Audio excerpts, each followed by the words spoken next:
Q Series Sit Down Mastery number 2, and we're going to review threading again. So we're on the left side of the machine. We come up from the spool. We're using 40 weight Ortho right now. Come through here, through here. We're coming down. We're going through our thread guide right here, which is on the right side of the pad where you would put your silicone conditioner. We don't need that, so we're going on the right side of it. Go down here. And there you go.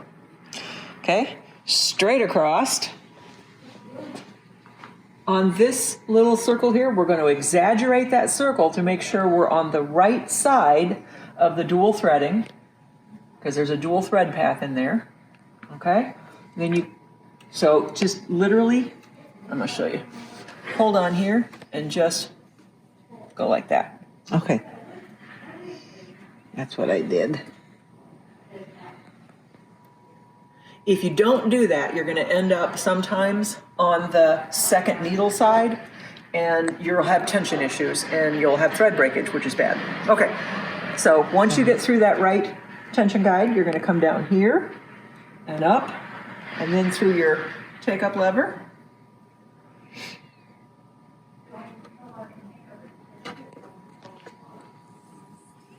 All right.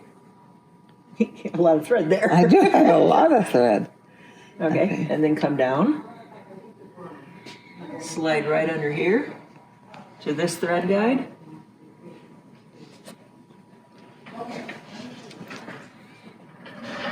Okay. Then into there, and then slide there. And then use your needle threader.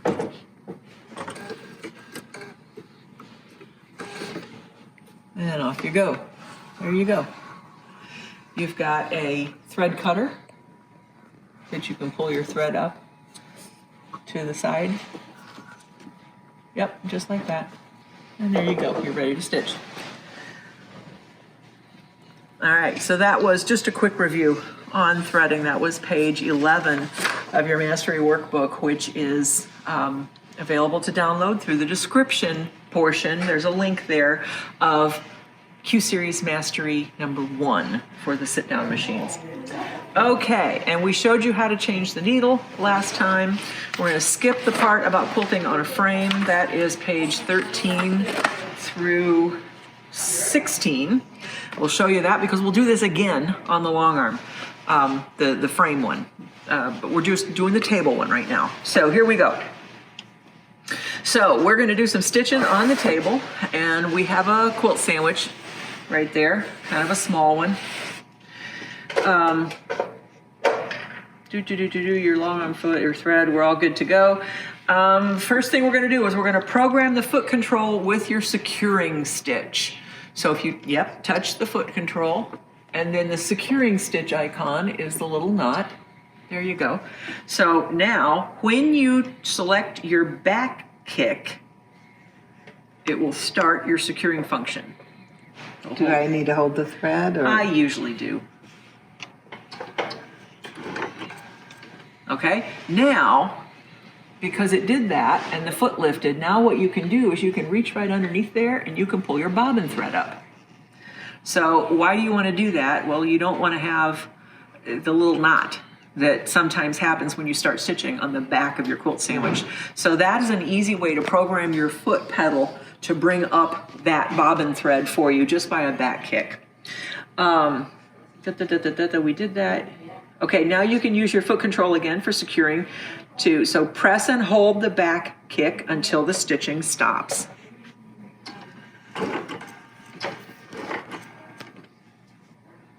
Like that? No. No. Press and hold once. And then release it? Press and hold. There you go. Now release. Okay.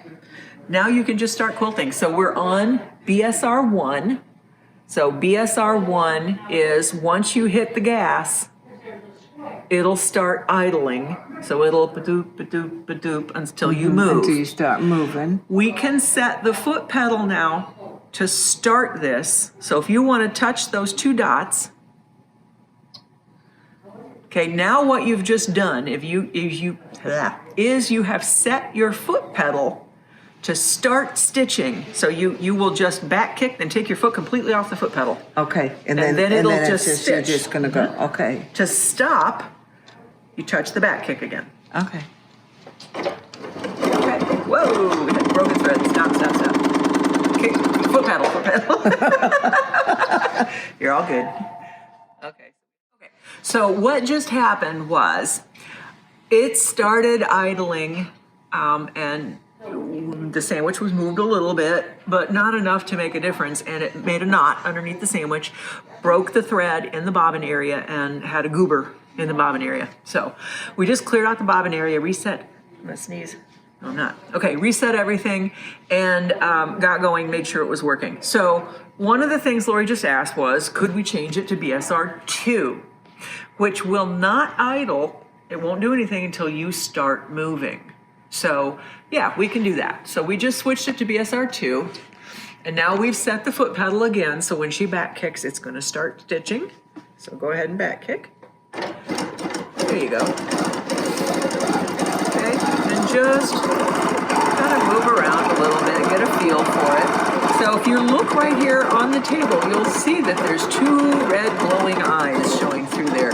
Those are your dual stitch regulators, and it's reading your fabric underneath there, okay?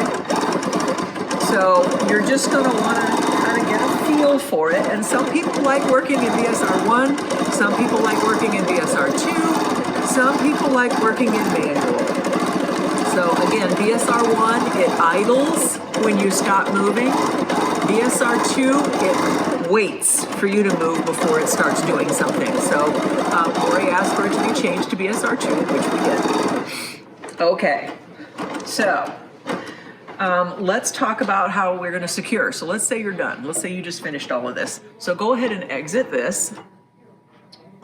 Okay, now if you use your back kick again, it's gonna do the same thing. Hold your back kick foot pedal down until securing stitch is finished. So hold it down. Did you take your foot off? Mm-mm. Okay, so that must be finished then. All right, then go ahead and lift your needle. Use your flywheel. Okay, lift your foot. Right here? Right there. There you go. And then you can just pull that off and cut your threads. Okay, so that's how we can do your start, stop, and secure and pull your thread up. I actually do not use that function to bring up my bobbin thread. I don't. I will use the flywheel. So I just hold on to the top thread, use my flywheel, pull up the bobbin thread, and go. I don't mess with the back kick, but you can definitely mess with the back kick. It's fine. So setting your stitch length. So if you look on, go to BSR 1 again. Okay, if you look on your screen here, you can adjust your stitches per inch, which is what that is, by using your plus and minus button. So if you want more, you just more. If you want less, you just less. Easy peasy. Okay, then Laurie was also asking, could we adjust the speed? Now you'll see, just like on a regular BERNINA, you see the yellow box around? That means that's not default. So we've adjusted it. I turned it down. Default is, there you go. Default is 250 stitches per minute. But you can adjust it using those plus and minus buttons, just like you normally would.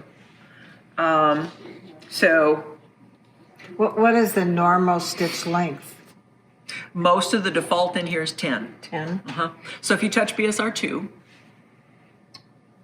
10. 10, okay. Now you can't adjust your speed on BSR 2. It's just going to adjust itself to you. Yeah, okay. So it is what it is. Okay.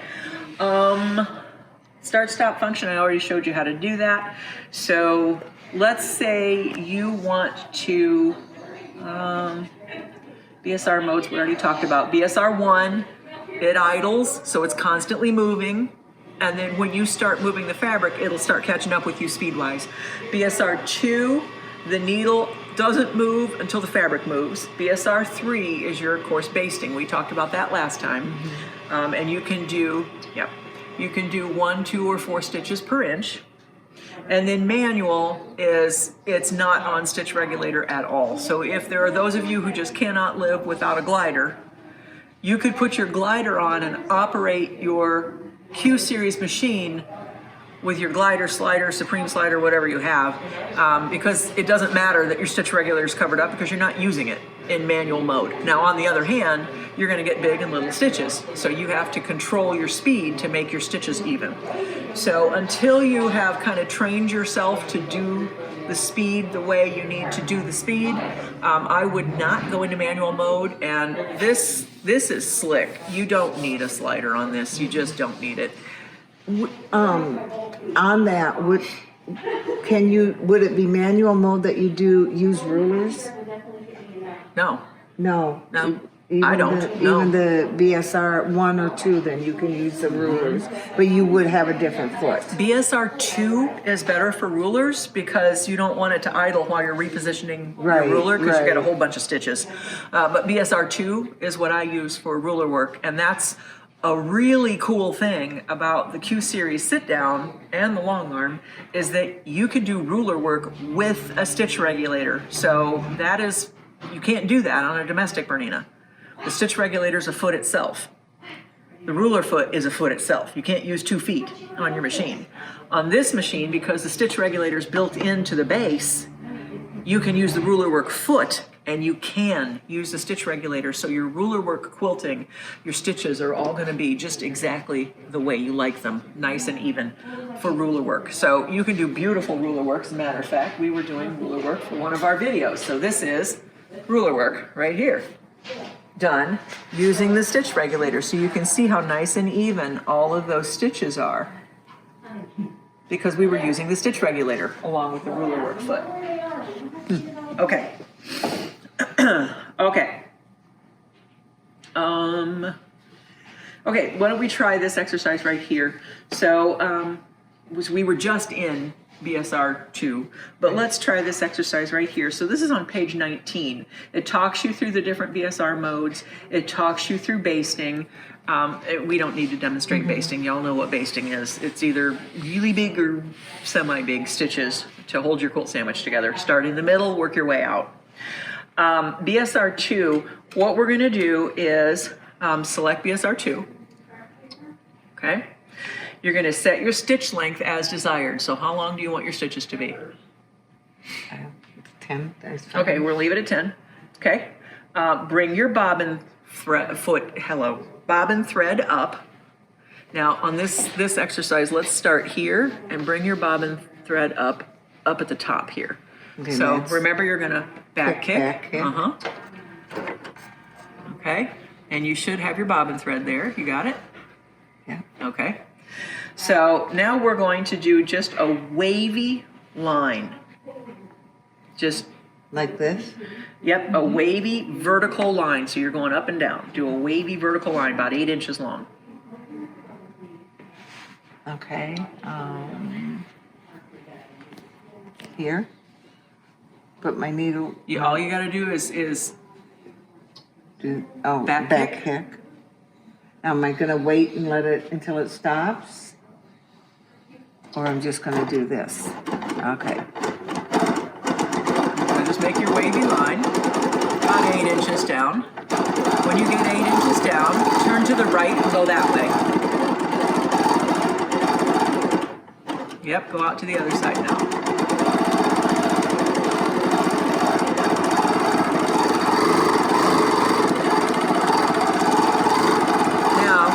Come down and back up and kind of try to mirror what you got going on there.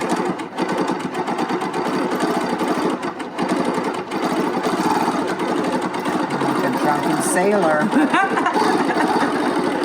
It gets better. Practice. Okay, when you get back up to the top, do it again. Come back down and echo all that.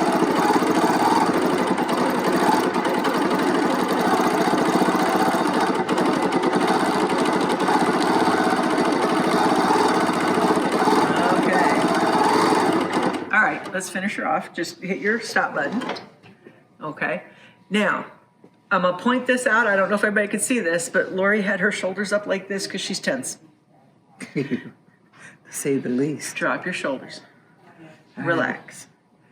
What is the worst that could happen? You're on a practice piece of fabric. Who cares? So drop your shoulders. Hit your kickstart again, and try to come in here and do one more. Okay, so let me ask you, so is this table This a is little awfully high. So my elbows should be, Why don't you hit the down button, the arrow down? Until it feels comfortable. I would say a little more. Right about there. okay. And then drop your shoulders and just relax. I don't know how to drop my shoulders. Hit that back kick. Okay, and then just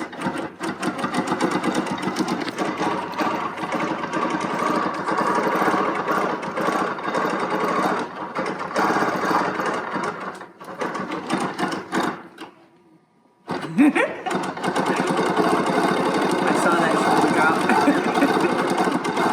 Okay, now come out the other side and echo the other way.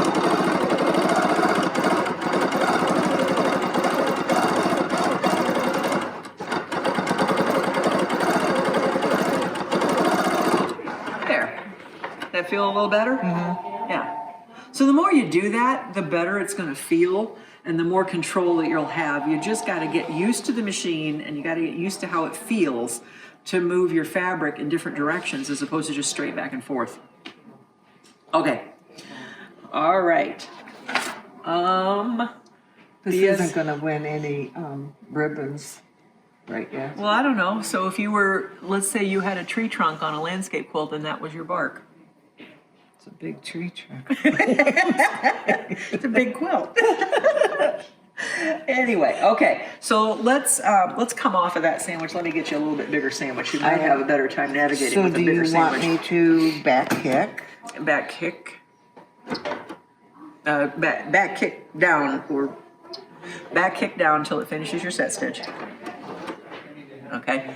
Now bring your needle up and your foot up. Okay, your foot up. Yep. Cut your thread. All right. There's a little bit bigger sandwich for you to work with. Okay.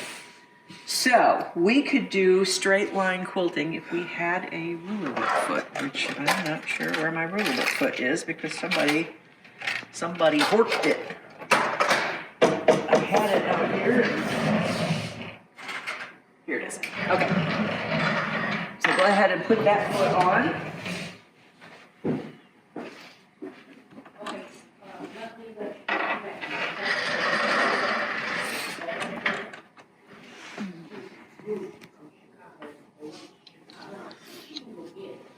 Okay. So.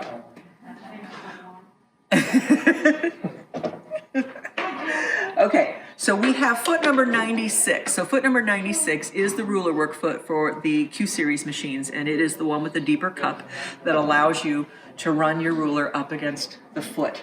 So what you're gonna do is you're gonna select BSR 2, which is what we're in.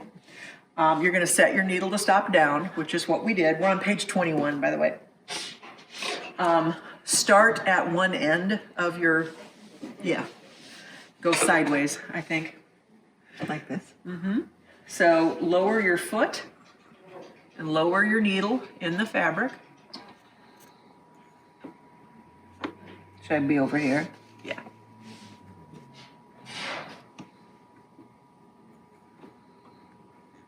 Okay. Okay. Place the ruler next to the, you got it. And all you're going to do is push the whole thing to the left. Okay, so I'm going to back kick. This time we're not. So I don't suggest you use that function when you're ruler working because you need to start and stop much more frequently with ruler work. So let's say you were doing a whole quilt and you needed to make a straight line 90 inches down. And this ruler is what, 10 inches maybe?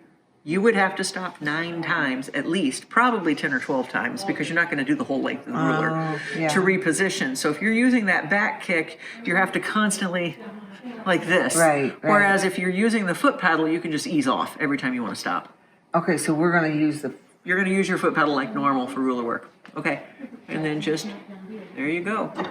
I think it's got it. Yeah, you got to move. You can't go in one place. So lift your foot.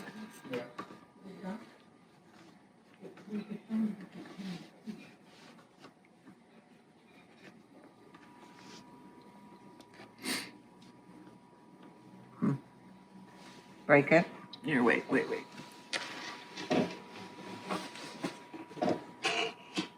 There. Let's tie it around your needle.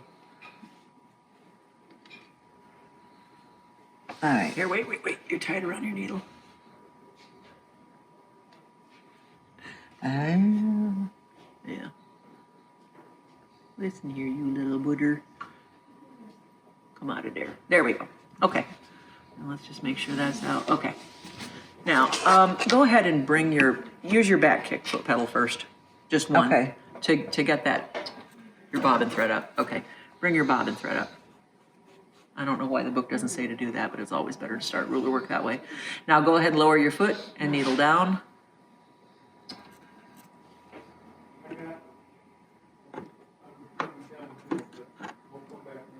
Okay. Now, go ahead and you got to move. So go ahead. There you go.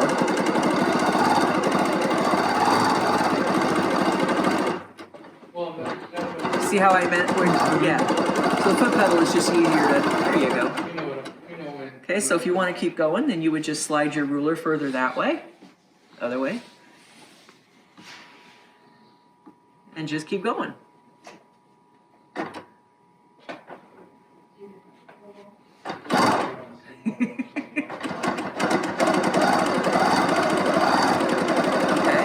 How about you stop there, and I'm going to have you just stitch a few stitches forward towards you. Okay, now let's do this.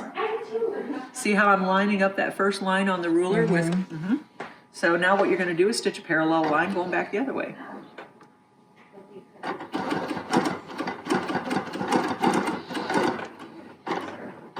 Now we don't have any. It's hard to. We don't have any non-skippy stuff on this ruler, which is making it a little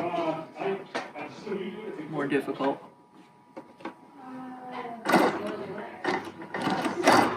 It's because there's no fabric there to. Yeah. Oh, this is not how you do it. This is the way I like the piece. There you go.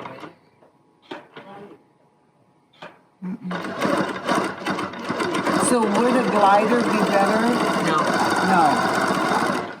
There's nothing wrong with the slippery surface. The glider is going to help. There you go.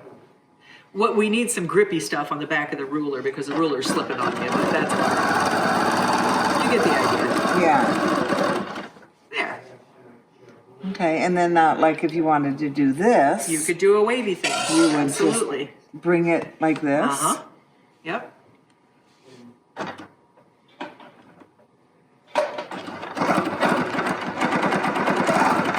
Okay, now what I'm noticing you're doing is you're hitting the foot pedal and you're expecting it to start stitching. Right. It won't until you move. There you go. See, that was pretty easy. Yeah, easy peasy. It's just going to take. It takes practice. Practice Yeah, it to takes do practice. it. Okay, so that was your ruler work quilting, so we can do that.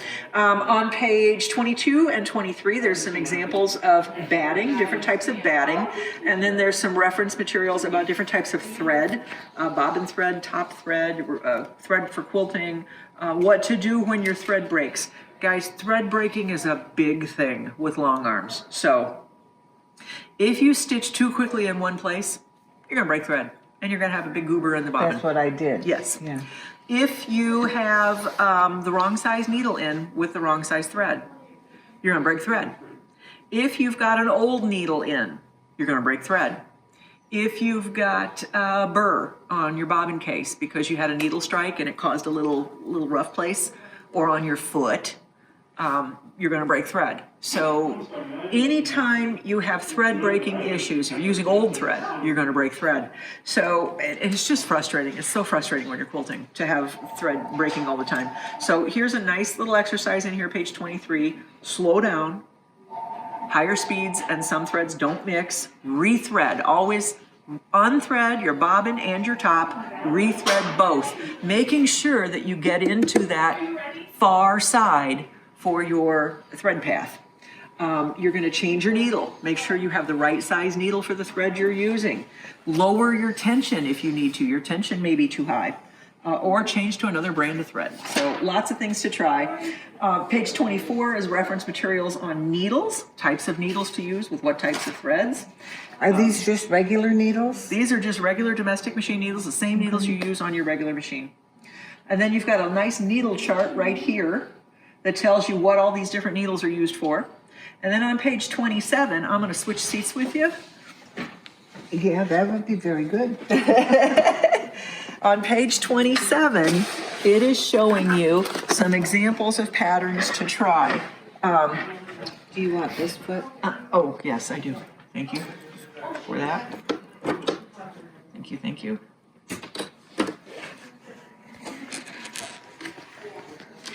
I mean, I could have done it with that foot. It doesn't matter, actually. You could have done it with the other foot, but that's okay. We'll use the right foot. Okay, so I've got my darning foot on. So patterns to try is just a traditional stipple.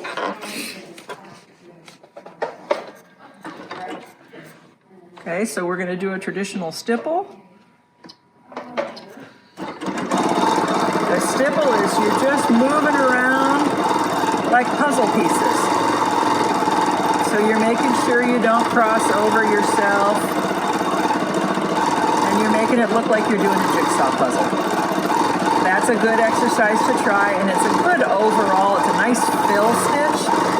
So if you're looking for a lot of background fill, you want to do some fancy stuff in the blocks, but you want to fill a lot of background, this is a good one to do that with. Or you can micro stipple.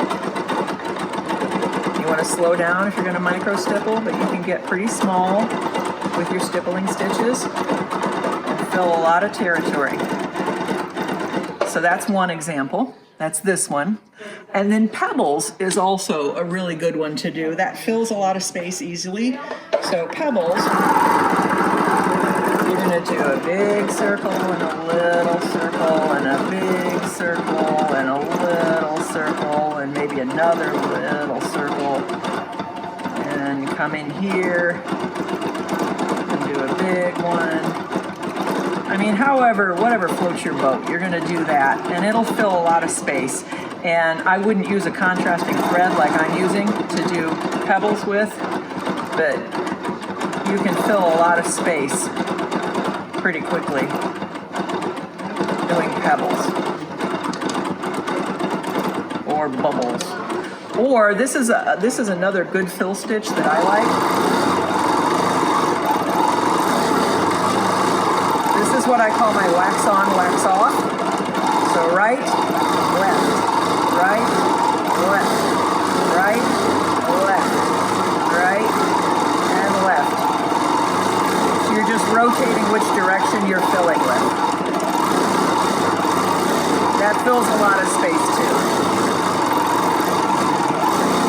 Easily.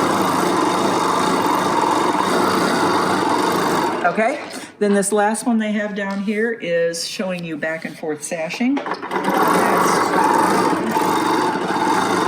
just like this.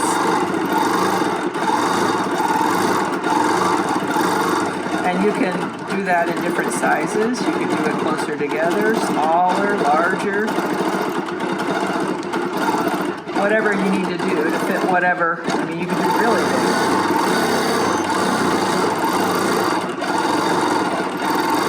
So those are just some examples of some things you could do in here.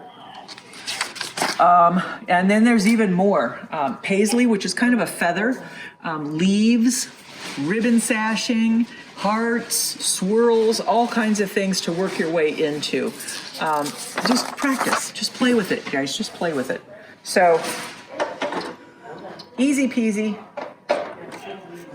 You can do this. I like to actually bring my bobbin thread up, so if I use that back kick both times, then I can go like this, and I've pulled my bobbin thread up, and then if I wanted to, I could bury that thread, and then I wouldn't have any evidence of it on the top or the bottom. You would use like those side cinch needles? I would use the cinch side threaded needles, I absolutely would. Anyway, so there's lots of examples of things in here for you to try. There's other things you can get. So there are templates that you can, they're paper, and you actually lay them down over your sandwich, and they have tape on the two sides, and you stitch over the lines on the template. That's easy. Or you can get these rolls of paper that you can draw your own design on and tape it down and stitch over it. You can get stencils, so they're plastic stencils, and you use a pounce pad or a chalk. You can use friction pens and mark things. You can do lots of stuff with your quilting, so just play with it. It takes practice. You have to practice. So just sit down with a fat quarter sandwich and just play with it until you find something you like, and then go to town. That's our mastery for our Q Series sit down machine. We're gonna do the long arm next, and then we're gonna do another one on the Q-matic, the automation. So we'll have more masteries to come. See you then.